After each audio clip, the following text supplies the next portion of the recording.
हमने इसको चेक किया है, इसके पास रेट लिस्ट नहीं है और रेट लिस्ट ना होने की वजह से इस दुकानदार को जुर्माना किया जा रहा है।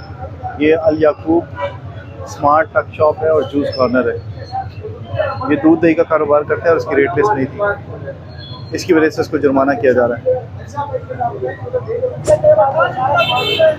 इस चप्पल कबाब वाले को अभी थोड़ी देर बाद पहले कहा गया था कि ये सामान जो है वो यहाँ से उठा लें, लेकिन इसके बावजूद भी इसने यहाँ से उठाया नहीं है और दोबारा इसको आके चेक किया गया है कि इसने सामान यहाँ से उठाया या नहीं उठाया। तो अब इसको वार्निंग दी गई है कि अभी ये सामान जो है वो यहाँ से उठाए।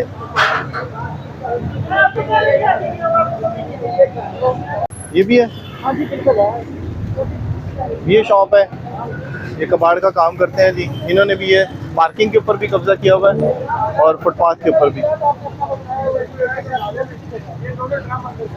ये ड्रम जो रखे हुए हैं ये भी हटवा रहे हैं और उसके बाद ये समझाया जा रहा है कि ये फुटपाथ है और फुटपाथ के ऊपर जो वो कब्जा हुआ है और यहाँ पर पैदल चलने वालों के लिए मुश्किल होती है। ये सामान अभी फौरी तौर पे रखवाया जा रहा है।